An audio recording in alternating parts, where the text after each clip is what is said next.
Sa Indo, kan Department of Environment and Natural Resources, Regional Office Number 5, ang programang Kapalibutan Ta at Tamanon Ta. Kapalibutan Ta at Tamanon Ta. Programang magtataunin informasyon asin kaaraman, manungod sa satuyang kapalibutan, asin sa mandato kan Department of Environment and Natural Resources. Kapalibutan Ta at Tamanon Ta. Ngunyan, ang sa Indong makakaibahan.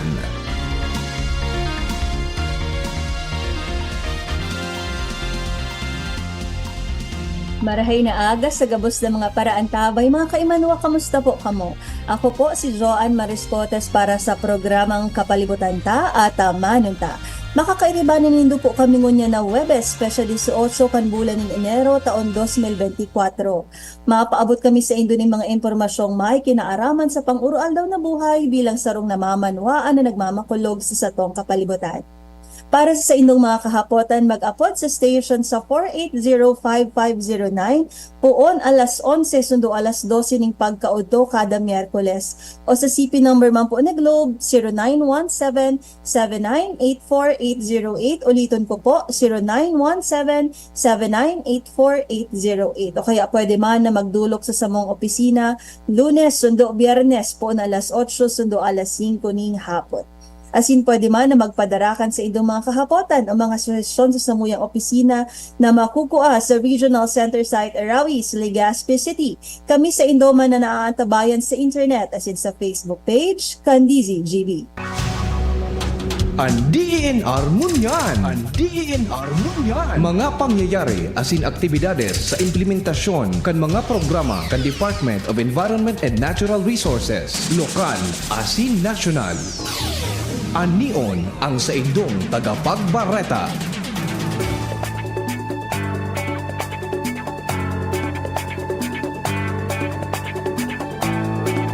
Ini ang kapirpudan kan mga bareta sa DENR Munyan.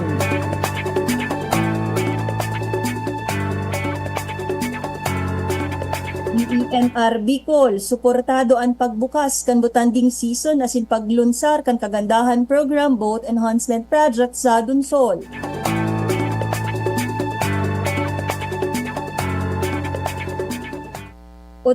Nueveng Olive Ridley na rescue asin binuhian sa Albay.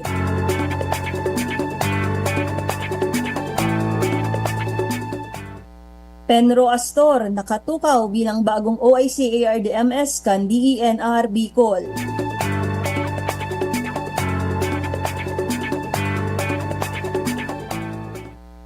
Sa detalles, suportado kan Department of Environment and Natural Resources o DENR Bicol ang paglunsar kan pagbutwa bilang pagbukas kan butanding season asin ang kagandahan program boat enhancement project kan lokal na gobyerno kan Sorsogon kahapon sa butanding visitor center Dangkalan Dunsol, Sorsogon. Ang aktibidad pinagpartisiparan kan mga opisyales de gobyerno kaiba sina Sorsogon Governor Jose Edwin Hamor, Vice Governor Crunimar Antonio Escudero II, na pigrepresentar si First District Congresswoman Marie Bernadette Escudero, LGU Donsol Mayor Teodoro B. de Guzman, DENR Bicol Regional Executive Director Francisco E. Milia Jr., Worldwide Fund for Nature Donsol Project Manager Manuel Narvaez Jr., Marina Regional Director Attorney Maximo Banyares Jr., DEFAR Regional Director Ariel Payoquinto, DOT Regional Director Herbie Aguas asin iba pang mga lokal na stakeholders. Mientras tanto, tinao ni DENR Bicol Red Francisco Emilia Jr. ang bilog na suporta kan opisina sa mga inisyatibo ni Governor Hamor, partikularmente sa pagprotehir kan kadagatan asin mga butanding. Dugang pa niya na ang DENR Bicol nagkukomiter na mas pakusugon ang mga environmental conservation efforts sa irarom kan paggiya ni DENR Secretary Yulo Loizaga tangani na makakrear nin signifikanteng impact sa pagprotehir kan kapalibutan. Ang pagbutwa sa rong terminong Sorsogano nagpapahiling kan pagluwas ning kagayonan, urog kan gayon kan pagpuon kan butanding season sa Dunsol.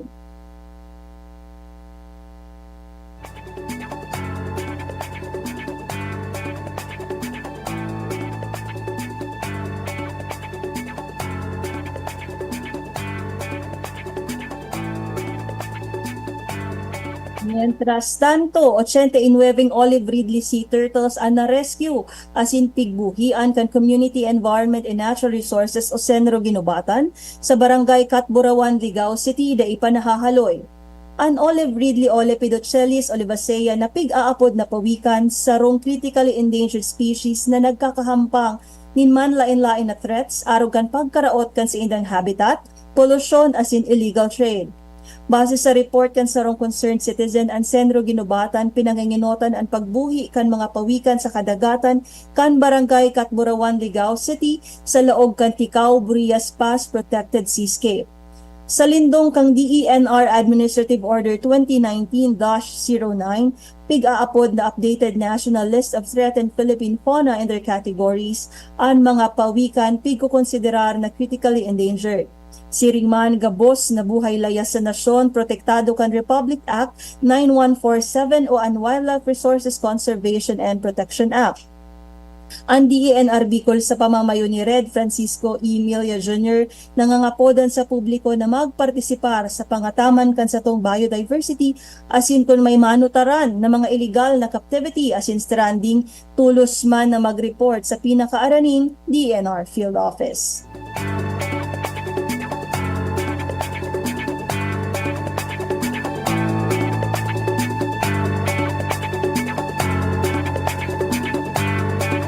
Sa ibong na lado, katakod kan Special Order number 2023-830 na pinirmahan ni DENR Secretary Maria Antonio Yulo Loizaga, nagtukaw si Camarines Sur Provincial Environment and Natural Resources Officer Ronel B. Astor bilang bagong Assistant Regional Director for Management Services kan DENR Bicol kasunod kan pag-asumer ni dating ARD-MS Grace L. Carino bilang ARD for MS Man sa Cagayan Valley Region.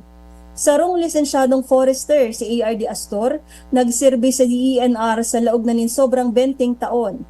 Nakatapos siya bilang cum laude sa kursong Bachelor of Science in Forestry.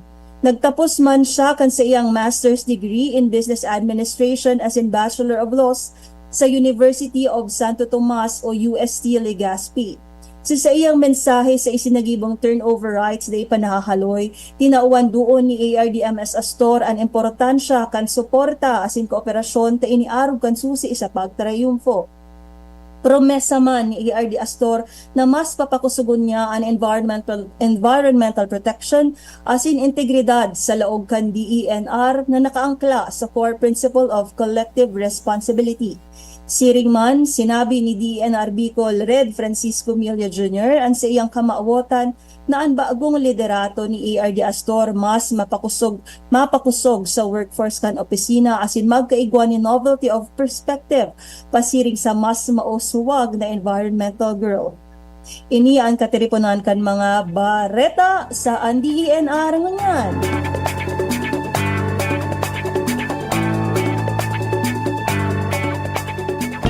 Kapalibutan ko, namumuktan ko. Kapalibutan ko, namumuktan ko. Nagiraray, marhay na aga po sa gabostang mga paraan tabay. Nagbabalik po ako sa satuyang programa asin maugmahon po kita ta sa aldaw na ini makakaibahan ta asin mamimidbidan ang bagong OIC Assistant Regional Director for Management Services kang DENR Bicol. Narumduman ko po kang mga nakaaging taon, nag-guest din po ini sa tuya si ARD Ronel Astor sa satuyang programa pero sa iyang kapasidad bilang Penro. Pero sa ngunya na aldaw, siya na po ang bagong ARD kan DENR kaya mas mamimidbidan ta po siya sa ngunyan. So congratulations po ARD Astor asin good morning po sa imo. Salamat Miss Joanne asin Diyos maray na agap po sa mga parahinan nyo ta digdi sa programang kapalibutan ta at amanon ta kang samuya kung opisina digdi sa DCGB. So siguro po ARD Rodel, bago kita magpuon sa tuyang diskurso, manunungod sa programa as in mga way forward kang DENR Bicol sa ngunya na taon 2024, maut mi man po na hapoton si imo bilang bagong ARD for Management Services, kung ano ang si imong direksyon para sa opisina. Dati po, di ba, bilang Penro, midbid mi po ika na, midbidan mi ika bilang sarong visionary na kung saan dakulon ka pong innovations na pig-introducer sa satuyang mga sa satuyang opisina sa imong mga previous jurisdiction ta nadangog ta po ka sa Baguio sa news, dakulon ka na pong mga assignments iba-ibang manlain-lain na lugar na na-assign ka as in ibang mga jurisdiction. So sa ngunya naman po bilang ARDMS, igwa ka po bang mga goals? Ano po ang sa imong goal? Pwedeng short term and long term sa pagpadalagan po kang sa imong opisina. Diyos maray na aga po, ginaray sa kabos. Inot po siguro, siyempre, yaon po kita hindi para suportahan ang satuyang top management sa pamamayukang satuyang Regional Executive Director na si Francisco Emilia Jr. Gusto taman lang pong may kontribuar digdi sa tuyang riyon kung ano man sa itong matatabang para mas mapa-improve ta pa sa tuyang serbisyo publiko. Ngunyan po tayaon na kita duman sa digitalization world ba, yung automation ng mga processes. So sarong po yan siguro sa pinaka sarong priority ko, especially po sa mga internal transactions ng opisina pertaining to administrative and human resource activities and mga programs para mas mapadali ta po itong mga proseso as in transaction na maka-adhere man kita duman sa presenting pangangaipo ka sa itong panahon sa ngunyan. So medyo nahuhuri na po kaya, kumbaga mahiling ta na dapat nasa regional office kita dapat ang magtauning direksyon as in giya duman sa tuyang mga field offices. May mga best practices po kaya ang mga field offices dahil mostly yaon na din sa indang operations, yaon din sa indang resources. Ngunyan kay puwan ta pong ilatag ito sa buong reyon. So kung ano man po itong mga innovations na nag-ibumi sa, for example, sa probinsya ng Camarines Sur, ito po ang luluway-luwayan tang i-adapt for the regional approach na po kita. So pag abot po duman sa mga programa, yaon man po kita nakasuporta lang duman sa tuyang operations o duman sa technical services bilang namamayo po din sa tuyang management services. So sa tuya pong papakarayon ini yung pagbuon kang taon, lalong-lalo na po sa pagpaplano kang mga plans and programs as in mga priority and trust kang sa tuyang presenting administrasyon, tanganing mas maparahita po ang pag-implementar kani ini yung sa bilog na tawid ta kani yung 2024. So expect po na gusto tang promote so maray na iribahan sa opisina. Minsan po kaya sabi nga ni kayan mayo mandaan ning hard and fast rule sa pag-manage kang office lalong-lalo na po sa mga tao kasi yaon po dyan so mga pagkakataon na magkakaiba-iba talaga kita ning kultura, magkakaiba kita ning breeding. So mapagalon i-manage ang tao. So sarap po yan sa challenge mo yan dahil pali po ako bilang Penro so halos na experience ko ang operations, na experience ko ang i-manage ang buong Kamsur. This time, medyo igwa kang party lang na i-manage duman sa kabuuan ka sa itong opisina. So itong yan ang magiging role ko po na mag-igwa kita din collaboration sa gabos na services and including of course yung ating other stakeholders na aram kong data po may sa katuparan itong sa tuyang mga obheto as in mga programa kan sa itong opisina kung data po ikukonsiderar itong partisipasyon kang mga pag-iribat sa komunidad so pag-iribat ang mga other agencies, partner agencies, local government units and all stakeholders of the environment, considering that we are the agency mandated to manage, protect, and conserve yung buong natural resources and the environment as a whole. So medyo drudakula po ang magabat-gabat na po, Ma'am Jo, ang sakuyang responsibilidad sa kunyan dahil buong Region 5 na po ang sakuyang isusuporta sa management ng Region 5 para mas lalo ka po ining maparahay ang satuyang opisina.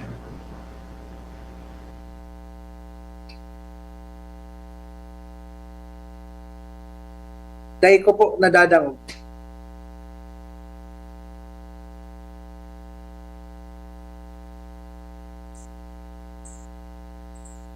Yo. Dahil ko po nadadang ARD, nadadangog na po ba ako? okay na po, okay. Okay. Kasi bago po ARD, na nabanggit mo na nagkaigwa kang mga best practices sa imong mga previous na mga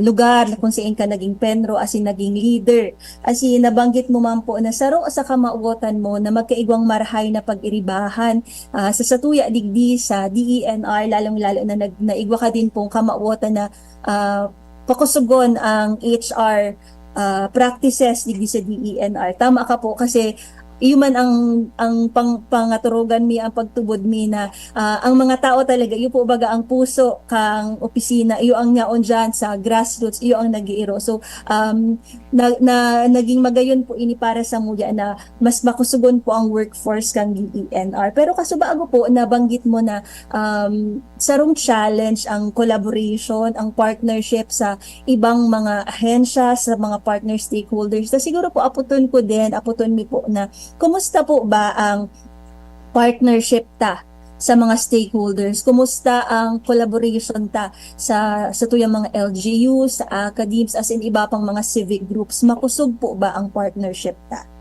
Sa ngunyan po, actually, makusog na po ang satuyang collaboration kasi aktibo na po, bakulang ang satong ahensya, lalo na manunungod sa pag-prepare ka sa tuyang kapalibutan as in pagsulong ng iba-ibang programa.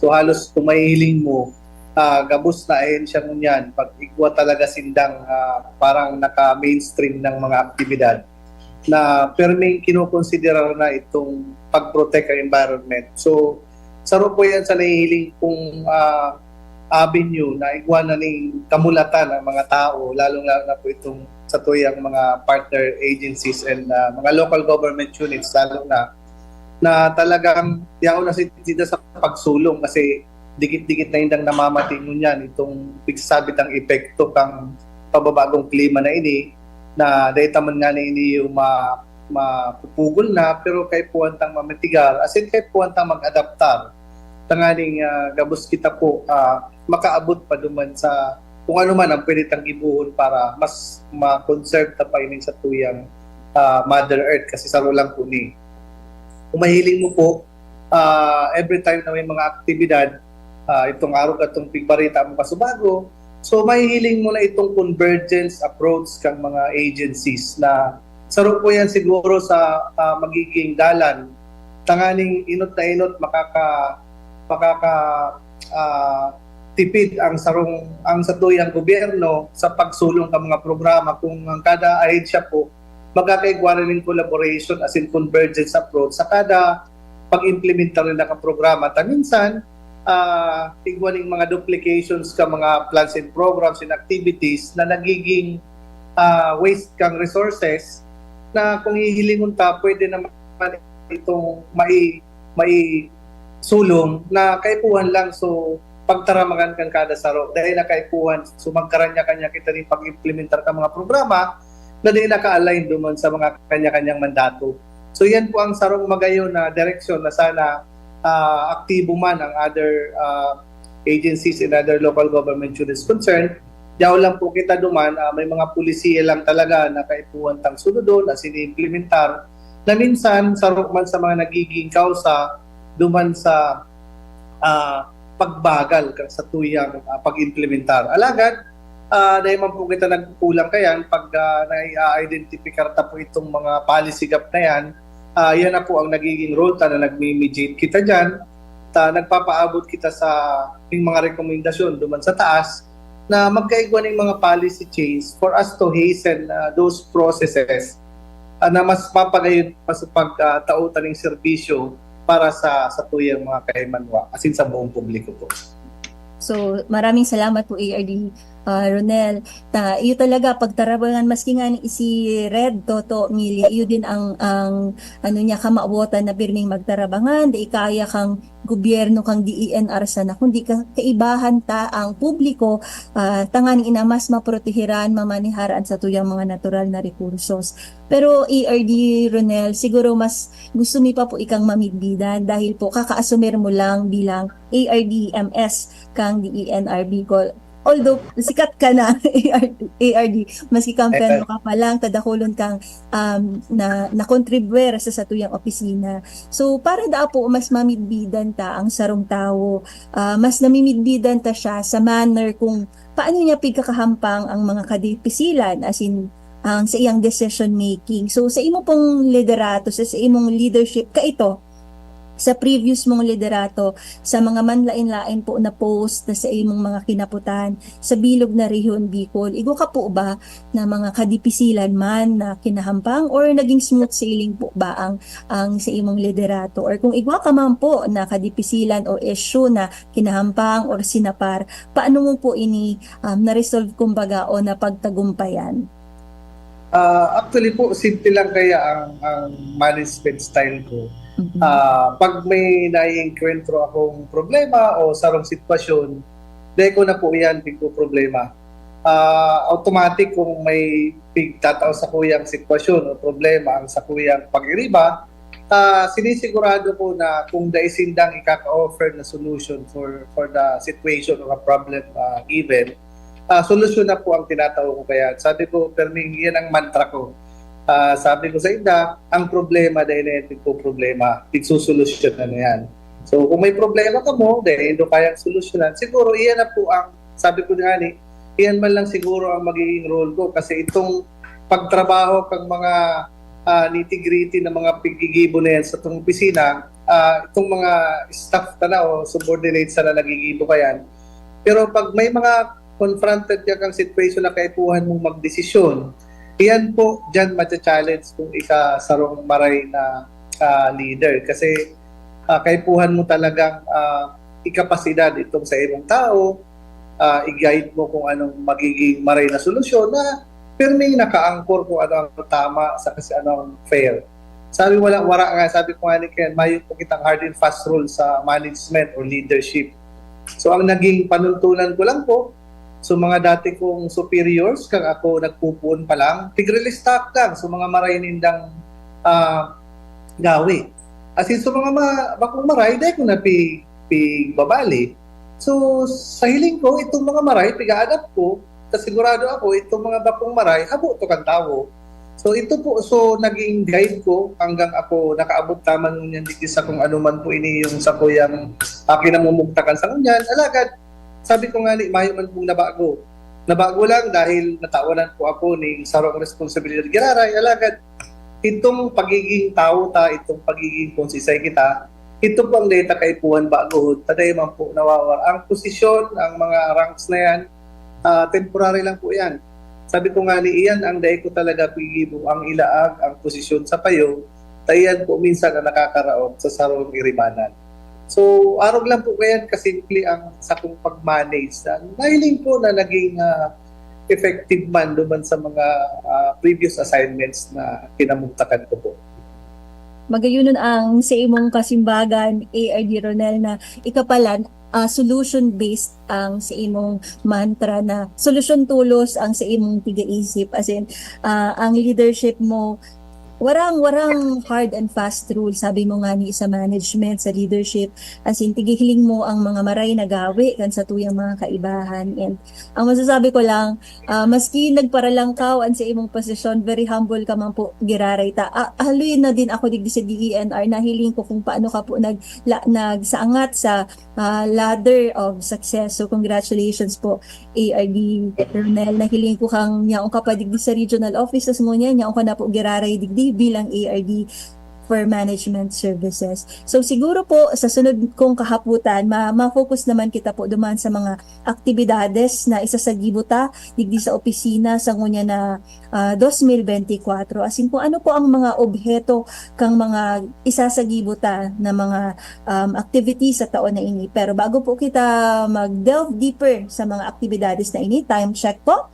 It's 11:26 in the morning. An oras hatod sa Indokang Farix E, ang vitamin E na kayang araw-arawin. Try the new Surf Active Clean. Instant galing na di mamahalin. For instant white and instant bango. Based on technical test on polyester. Biogesic, sa sakit ng ulo at lagnat, piliin ang singgaling ng malakas na gamot at maingat magpagaling. Alagang Biogesic. Ingat ang simpleng pampakilig, nor sinigang. Hinebra San Miguel, lamang ang may tapang sa Hinebra. Choose Surf Bar na may power bula at power puti. Basta surf, ang galing-galing. DENR Antabay. DENR Antabay. Sir Giraray Diyos, marahay na aga po sa gabos ng mga paraan tabay kan sa tuyong programang Kapalibutan ta at Amanan ta. Good morning man po sa gabos ng mga nagdadangog ngunyan. Dakulon po ang nakatutok sa programa tang Kapalibutan ta at Amanan ta.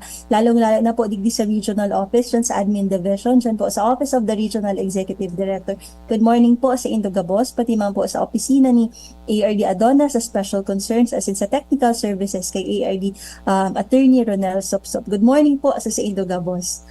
Kasi bago po na pag-urulayan ta kung paano ang kung sisay ining bago tang ARD for Management Services na kasubago nga ni pig-introducer ta na mismong si ARD Ronel B. Astor as in sa iyang saro-saro kung ano ang sa iyang vision para sa DENR Bicol sa ngunyan na taon, kung ano ang klase kan sa iyang leadership, ano ang sa iyang management styles, as in dakulong kitang naukudan tungkol sa personalidad kaining bago tang ARD for Management Services. At ako personalmente nagayunan ako sa iyang atake kung ano ang sa iyang mantra na solution based ang pag-attack niya sa mga problema. So sa ngunyan, kaibahan ta po siya Giraray, di na po ako mahaloy. Gusto ta pong madangog, ano nga ni po ba talaga ang mga aktibidades sa ngunyan na taon, nagigibuhon kang opisina, as in ano po ang mga obheto kainin? ARD? Thank you ulit, Jo. So sa ngunyan po, actually, igwag kitang 7 priority programs and trust kang sa tuyang present administration and directions kang DNR. Inot po dyan itong piga-apuntang adapt climate risk lens in national planning and policies. Panduha itong i-increase ang sa tuyang forest cover, may conserve and maprotektahan ta po itong sa tuyang mga protected areas and biodiversity resources.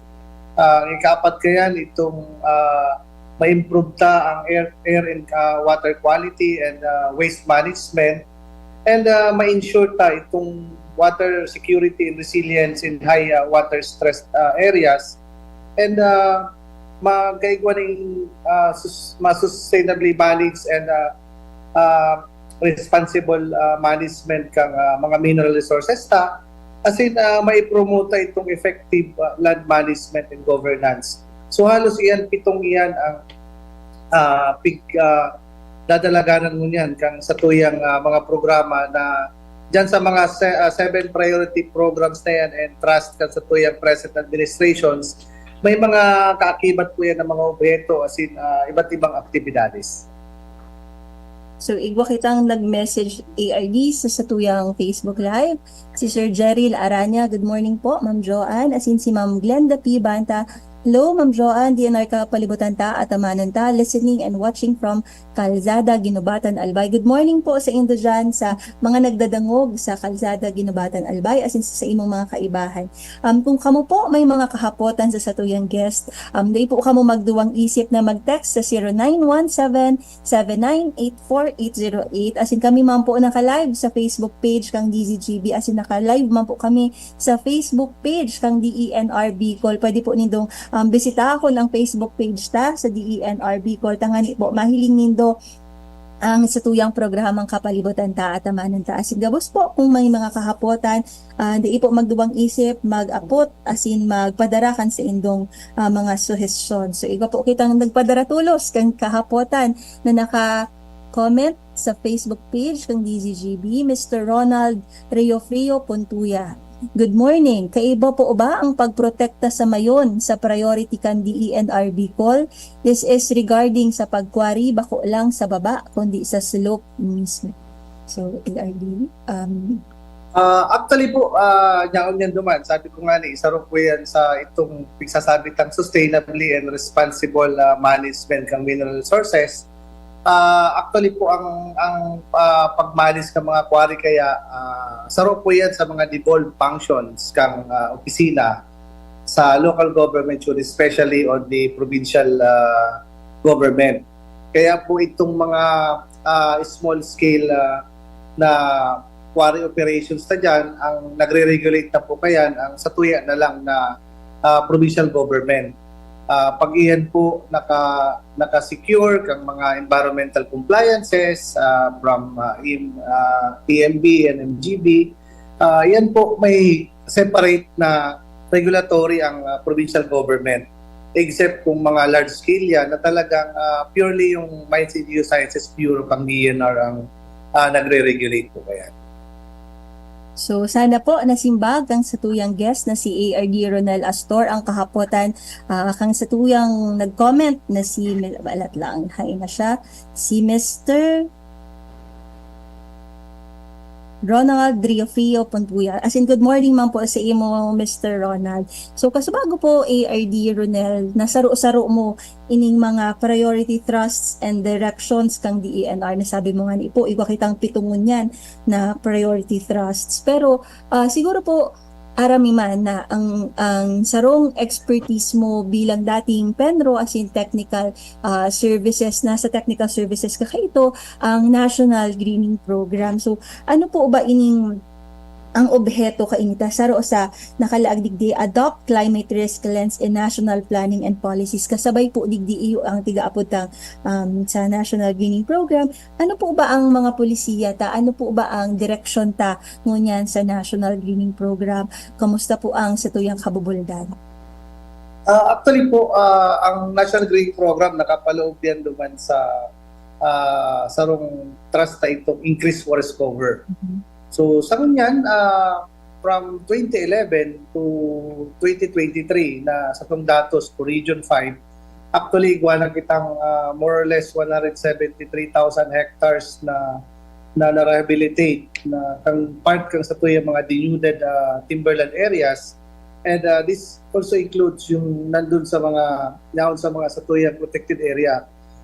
Tanahiling naman po ang dalagan mo niyan ka sa tuyang lawmakers talagang pagtatawid din focus sa mga protected areas. So most of the projects for 2024 ay yung dating proposal natin for National Greening Program under Ordinary Timberland ay nalipat po yung funds noon sa protected areas na activity.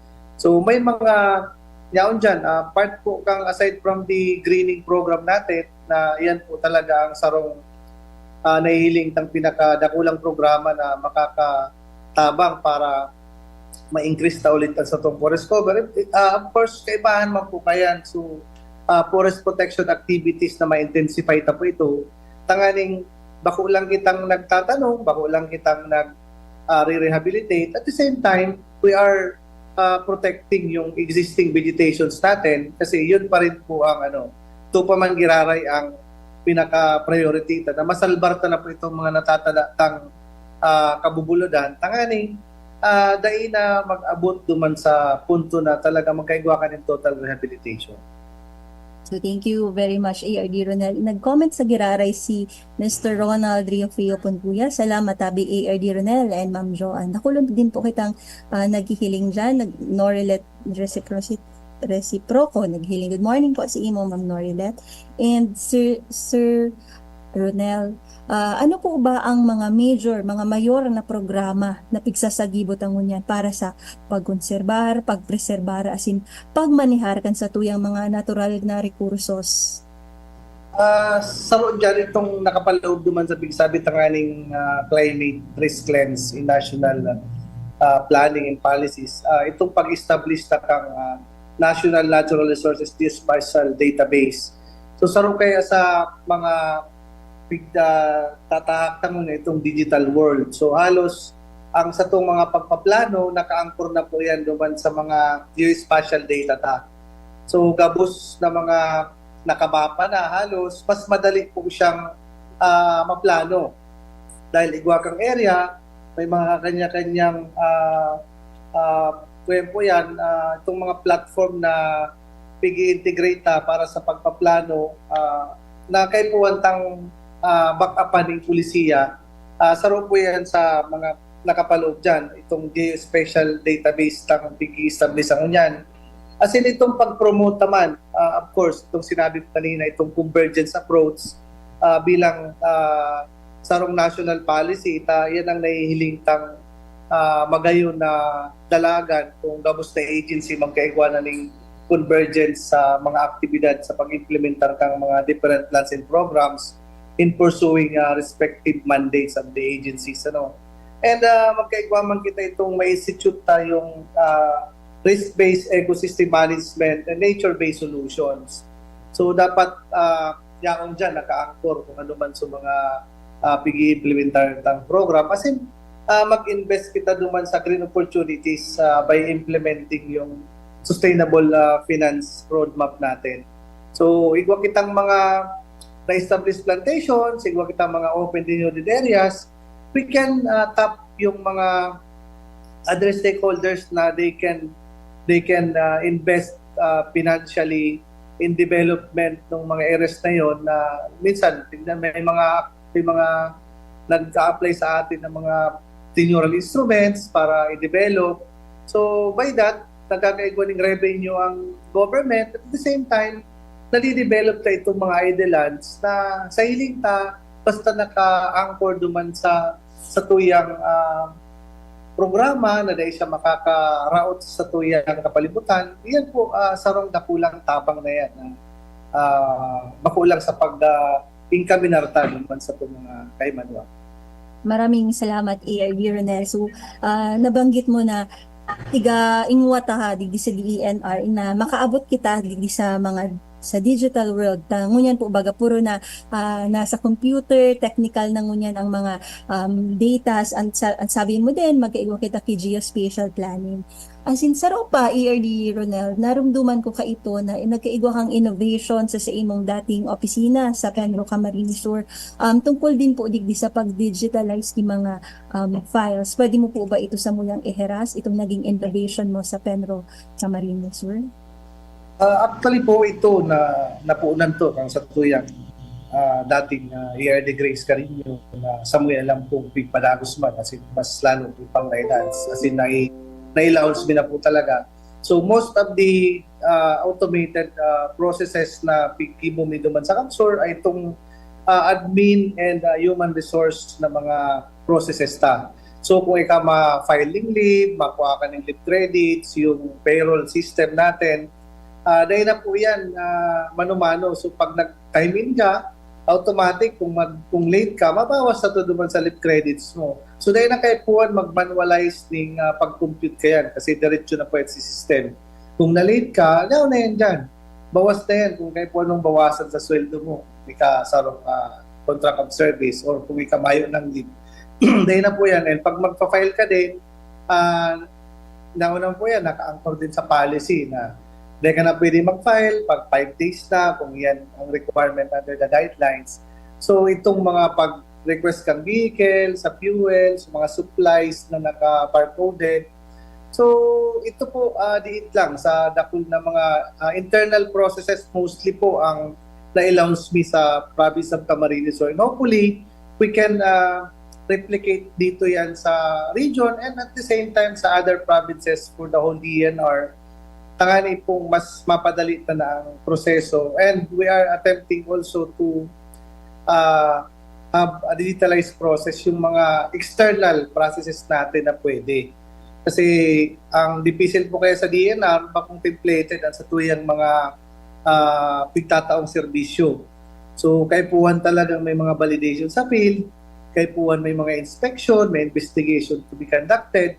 Kaya po data talaga siya purely ma-subject sa full automation yung buong process hanggang makuha mo, ma-apply ka ng cutting permit or annual instrument, dahil mo siya pwedeng i-access automatic yung full operations nun until its approval sa automation dahil igwa talagang mga interventions na kaipuhan mong gilingon, kaipuhan mong i-assess. Ito po, so medyo kaya data basta-basta ma-launch. Pero itong mga simpleng transaction po, siguro yan ang kaipuhan tanang i-adaptar sa kunyan dahil yaw na po dyan, yan ang direction kung sa tuyang present time and generations na fully relied po sa digitalization sa tuyang technology. Magayon ini aabangan ini na sana ma-replicate ini digdi sa regional office na kumbaga ang gabos lang nga ni mga data nyao na sa tip ng mga fingertips ta. So kung ma-replicate din ini sa regional office ARD dakulang tabang ini sa satuyang management services as in syempre sa admin division. Ikaw po kitang nag-comment sa satuyang Facebook live si Sir N. Dupsar. Paano po magpaaram sa government if you want to legally venture into quarrying on allowed sites? Paano daw magpaaram? Sabi ko po kung small scale po yan na quarry, devolved functions na po yan sa tuyang provincial government. So dumana po kamo kayan ma-apply ng quarry permit. As in may mga certain requirements lang po yan. Araw kaipuhan kayan. So mga environmental compliance certificate na sa EMB po, sa Environmental Management Bureau Takino po. As in mga clearances na isa subject po sa assessment kung talagang mayo siyang adverse effect sa environment kung tatawanan man ki-permit sa mga araw po kayo na operations. So sana po nakuha po ni Sir N. Dupsar ang kasimbagan sa sayang kahapotan na nasimbag po ni ARD Ronel Astor. So ARD Ronel, siguro ang mga listeners na nagkadarangog na kung ano ang mga programa as in polisiya kang DENR sa ngunyang taong 2024 as in kamauotan din, dakulon po kasi ang mga woke na mga citizens na gusto din talaga magtabang sa DENR kapag igwa kitang mga cleanups, may mga aktibidades kita, araw kang sa debate, sa mga youth environmental activities ng DENR, dakulon ang mga suporta na nakukuha kang DENR Bicol kasi natatawan ta ng himaray na giya ang satuyang mga kaibahan sa komunidad. Pero sasiin mo pong sasiin mo pong suggestion, paano po makakatabang ang publiko sa satuyang opisina tangani na maproteheran po ang satuyang kapalibutan? Siguro po sarong bagay po na pwedeng itong salit na bagay na pwedeng may contribute kang satuyang mga kaimanwa. Ito na lang simpleng pag-practice na katong inaabot ng 4 hours na lang sa waste management. Tayong refuse, reduce, reuse, and recycle. So, yan, 4 hours lang na yan. Dakulang bagay na po yan sa tuya. Dahil pag kita nag-iwas o nag-refuse sa paggamit o pagpili na maggamit ka itong mga wasteful and polluting products, makakatabang lang kita para mabawasan itong posibleng waste na ma-generate. Pag kita man po nag-reduce duman sa mga kung ano man sa mga pwede tang gamiton, halos parehas din po ang impakayan. Kung pwede tang man lang bawasan sa paggamit kung talagang data may iwasan, bawasan ta sa paggamit itong sinasabi tang wasteful and polluting materials na yan na pag iyan po biglamta sa kabuuan sabi nga rin kung kitang datos na ang sarong tao sarong aldaw can generate waste around 0.4 to 0.5 kilograms. So kung mababawasan ta pa po yan na will generate ang mga especially kung residual man yan or itong mga non-biodegradable waste, siguro dakulang contribution na po yan pag pigsararo kayan na makalimit duman sa basura ta. As in itong pag-reuse. So kung pwede ta pang gamiton, mas maray ta magiging kasunod yan. Pag ginamit mo ulit, nag-reduce ka kang posibleng ma-generate ng waste. And of course, yung common na pinapractice natin, if we can adapt yung pag-recycle ng mga waste into useful pang product na dahil siya maging waste na lang dyan sa satuyang environment.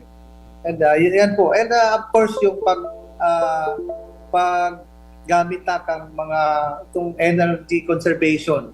So pag simpleng ilaw, pag dahil tagamit, palsukunta. Kung dahil man kayo puwan mag-aircon, dahil okay man ang panahon, bawasan tang pag-aircon.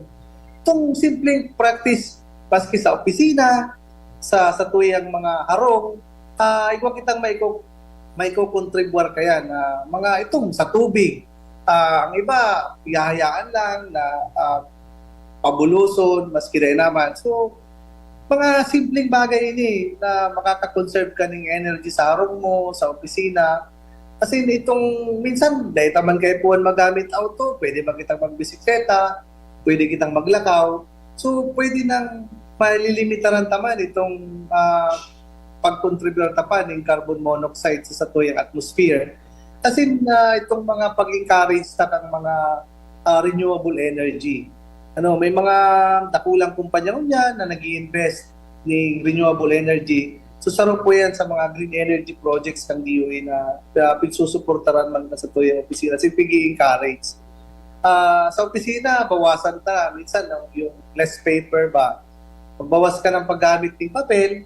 So kung pwede mo naman ang i-email, kung pwede ka nang dahil na mag-print, kung pwedeng naka-open na lang duman sa mga gadgets, tas sa tuyang mga notes, makakatabang po yan. As in, iba pang mga simpleng health tips. Pagbawas sa pagkakaan, diet, part po yan. So, pag na-practice na itong disiplinang yan, ang impact kayan mamamati sa kada saro sa tuya. So, pag binuhutan itong sarong salit na bagay na na-contribute pag pigsararo tayan, dyan ta po mamamatiyan ang great impact yan sa tuya. So salamat ARD Ronel sa mga suhestyon mo kung paano makakatabang ang publiko sa DENR na pangatamanan, konserbaron, proteharan sa tuyang mga natural na rekursos. Duman sa mga kasimbagan mo ARD Ronel, nagtataksa kuya na ang nag-generate pala na basura kada sarong tao 0.4 to 0.5. Sabihin natin ng 0.5 kabangang kilo kibasura nga sa mga matibay sa math. Madaling makamultiply. So kung kitang duha, ARD Ronel, sa sarong aldaw palan, sarong kilo na tulos. Kung kami digdi na mga kaibahan ko sa opisina, sa RSIG, apat kami sa ngunyan, di 2 kilo ang ma-generate mi na basura. Kamo dyan po sa mga nagdadangog, pira kamo sa indong mga harong. I-multiply na nindo kabangang kilo kibasura, sa sarong aldaw, pira kamo. So dakulunon po na gari kung itiga picture out itong kadakulan kang basura, gari na kita magkaarantugan kung daita ini mamanhar kimaray. Kasi di bagadaan nag-utik ang mga numbers, talagang dumanta maiili kung gura nag-improve or nagde-decline ang satuyang environmental health. So igwa po kita ARD Ronel nakahapotan kan sa tuyang listener sa Facebook Live si Sir Enduk Sar. Masigasig ba ang DENR sa pagdakop sa mga nagsusulo nin basura sa natad or yung mga violators ng Clean Air Act? May nasampulan na po ba? Actually po kaya dyan kita nagkakaigwa ng salang connotation ang pag-implementar po kang sa solid waste management nasa mandato na po yan ng local government units. Ang DENR po yaon sa nakita duman sa pag-monitor as in yung technical assistance as in pag-regulate, pero ito pong pag-pulis kayan nasa local government concerns na po yan. So, dapat pakusugunta, kami po, yaon lang itong samuyang advokasya sa pag-edukar, sa tuyang mga kaimanwa. As in, kahit puhan ta sigurong pakusugun man. As in, talagang magkaigwa ng political will sa tuyang, aram kumana, sa tuyang mga local government units. Talagang igwa naman kayan. Kaya lang, mabalik po yan doon sa pagpapagirom doon sa subago. Nasa'y nagpuon. Si siya nagsusulo, si siya nagigibo kayan, kita man giraray. Kada sa tuya sa komunidad, kung iiwasan tao, pupundoon tayan, dahil lang kita maabot duman sa kay puwan tapang may masampulan, kay puwan tapang may makasuhan, kasi sa hiling ni po, sa DENR, dahil man yan solusyon pakulong mo gabos, halimbawa, dahil naka-comply ang local government units kang sa indang sanitary landfill, papakasuhan mo, papasuspend mo, o papakulong mo ang mga local chief executives. Maski ipakulong mo yan, dahil man ma-address ang problema tayo. So ano itong pwede tang gibuhon? Ano po? Kaya po nga ni, pigigibutan na, dapat magkaigwa ng gabos ng sanitary landfill ang kada LGU, kung dahil kaya mag-establish dahil napula ang kaipuan ng pondo, mag-clustering or mag-adapt kay other measures on how to manage yung ating mga waste.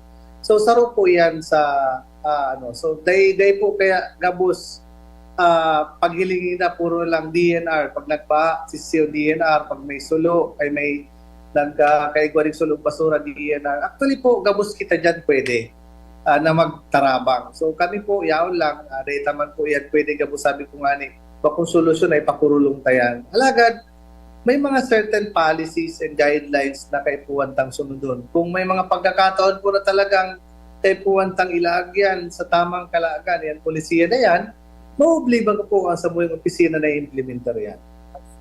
Thank you, ARD Ronel, sa kasimbagan mo. Ano talagang iwa kita ki devolution of powers kay ini pag-implementar ta kang Solid Waste Management Act. As in, saro pa po, sana nasimbag ni ARD Ronel ang sa imong kahaputan, Mr. N. Dupsar, patungkol digdi sa mga nagsusulo ki basura sa mga natad. Actually, ARD Ronel, pirmi ining recurring concern kang sa tuya mga kaibahan sa komunidad, pirming ano lang nga nagsurulo ki mga basura. So sana ining programa tang kapalibutan ta at amanon ta pirming maging pagirumdom sa yung mga listeners kung ano ang tama na gibuhon, as in bako sa nasumag para prosecute ka kayan, dapat ika mismo ara mo ang dapat mong gibuhon sa sadiri mo. As in igwa man po kitang mga nagdadangog na mga kaibahan ta digdi sa DENR dyan sa Planning and Management Division. Good morning po sa Indo dyan. So ARD Ronel, 8 minutes na lang ang satuyang programa, pero kung siguro narurumduman mo last year, hinapot ko ini sa imo ta sinaro-saro mi sa mga penro at natig guest sa programa. Ang kahapotan ko si imo last year, igwa ka bang New Year's resolution para sa kapalibutan, para sa sadiri mo, para sa imong leadership? Kasi very timely, Enero, January, aramta na kada malaog ang taon, nagkakaigwa kitang parang renewal of self. Sa ngunyan po ba na 2024, igwa ka man na New Year's resolution mo para sa imong sadiri o para sa opisina? Siguro, actually, yan kaya, perming taon-taon, nag-iisip ta kung ano ang pinitang gibuhon, alagad minsan nakakaiwa kita ng frustrations ta, data man nasusunod ano.